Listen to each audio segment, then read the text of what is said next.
membludak. Komite Pelaksana Formula E Irawan Sucahyono mengatakan kapasitas tribun sirkuit Formula E berjumlah sekitar 10.000 penonton. Ia menyebut angka tersebut bisa bertambah sesuai dengan perkembangan dan sesuai dengan hasil peninjauan dari tim Formula E Operations.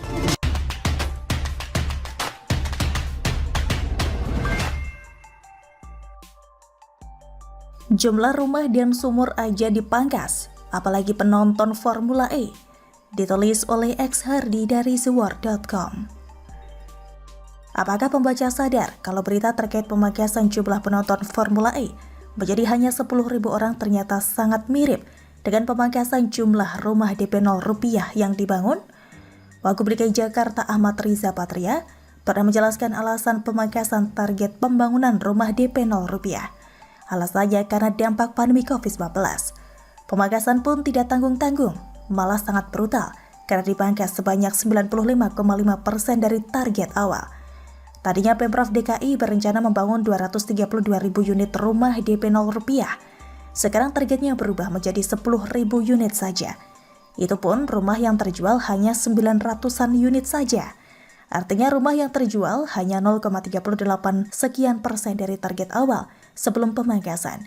Progres sekecil ini rasanya sangat keterlaluan sekali untuk ukuran Pemprov DKI Jakarta. Bagaimana tidak? Ini diperparah oleh syarat yang memberatkan masyarakat menengah ke bawah. Batas penghasilan maksimal bagi yang ingin memiliki rumah tersebut adalah 14 juta rupiah per bulan. Padahal sebelumnya program tersebut hanya bisa diikuti oleh warga berpenghasilan di bawah 7 juta rupiah per bulan. Baru kali ini saya melihat pemangkasan target yang sedemikian parahnya.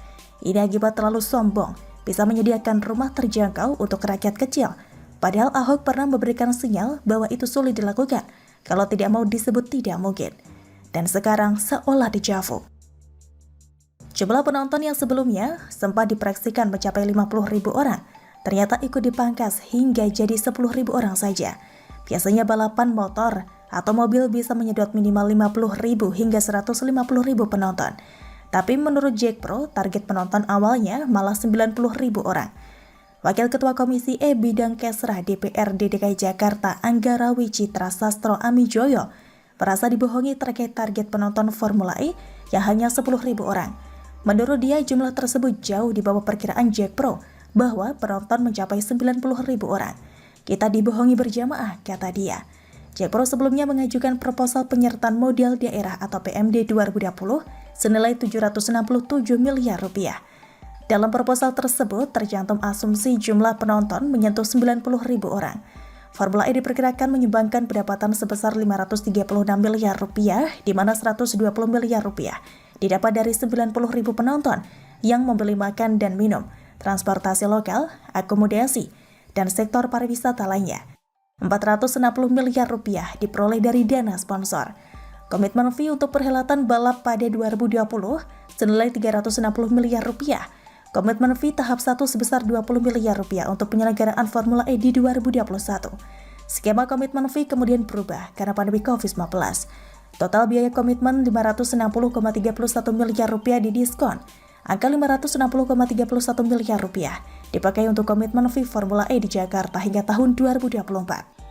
Jadi yang didiskon ternyata tidak hanya komitmen fee, jumlah target penontonnya juga didiskon, kata Anggara. Parah teramat parah. Jack Pro mengajukan PMD dengan asumsi jumlah penonton mencapai 90.000. Sekarang jumlah penonton hanya ditarget 10.000 saja.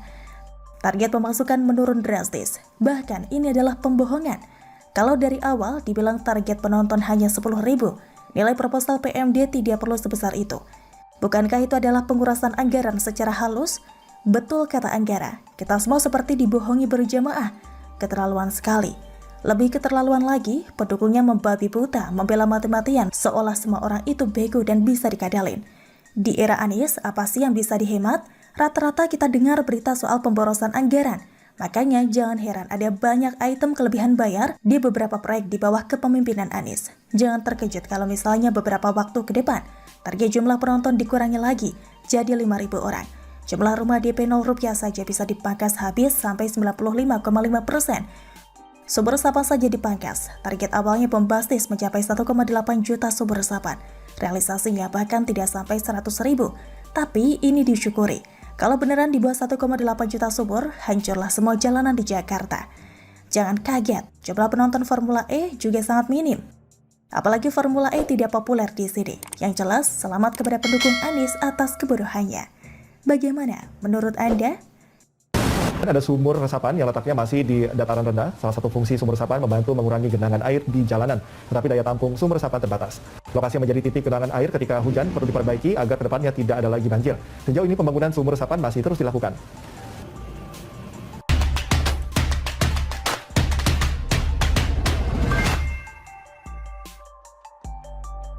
Sumur resapan gagal lagi, Lebak Bulus tergenang lagi, Wagub ngeles lagi. Ditulis oleh X Hardy dari Sewar.com. Kita minggir dari pembahasan tentang Formula E sejenak. Kita beralih ke sumur resapan yang merupakan program andalan Anies. Program ini tidak lolos anggaran karena DPRD DKI menganggap tidak efektif dan hanya boros uang. Anggaran dihapus. Ternyata memang benar sumur resapan tidak begitu bermanfaat.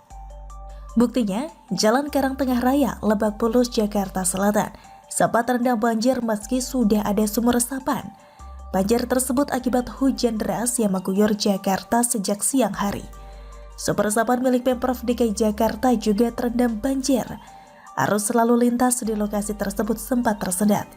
Wagub DKI Ahmad Riza Patria mengatakan, hal itu bisa saja dipicu daya tampung sumur resapan yang terbatas. Jadi, mungkin saja ada sumur resapan di satu daerah atau satu titik yang memang tidak dapat memenuhi kapasitas air di situ, kata Riza. Sekalian aja bilang airnya bandel, disuruh masuk ke dalam sumur malah tidak mau. Airnya bakal dibina dan diperbagi akhlaknya dengan cara revolusi akhlak. Airnya akan dibina langsung oleh Imam Jumbo. Dia mengatakan jajarannya bakal mengecek kondisi tersebut. Riza menyebut masalah yang terjadi bakal segera diatasi. Ya artinya di titik itu perlu ada penanggulangan nanti. Apakah tambal atau saluran sekitar situ dibersihkan atau distribusi saluran airnya diatur kembali? Ya nanti dilihat, katanya. Nah kan ujung-ujungnya akan dilakukan pengecekan saluran air dan membersihkannya. Sama saja kalau sumur resapan tidak berguna dan ujung-ujungnya selokan yang dibersihkan. Jadi ngapain bikin sumur resapan? Atau secara tersirat diakui oleh Wagub DKI bahwa sumber resapan tidak ada gunanya, hanya jadi hiasan yang memperjelek tampilan jalan. Jadi sumber resapan ini menimbulkan tanda tanya, sumur ini meresap apa? Apakah meresap air atau malah meresap anggaran? Dari berbagai banyak bukti, memang terbukti sumber resapan bukan cara yang bagus untuk mengatasi banjir. Sungguh aneh kalau Anies tidak berpikir sampai ke situ. Sumber resapan tidak bisa menampung air hujan dan bukan solusi banjir. Namanya saja sumber resapan, tapi entah apa yang diserap, boros anggaran, merusak estetika jalan. Padahal Anies adalah penggemar beautifikasi kelas berat.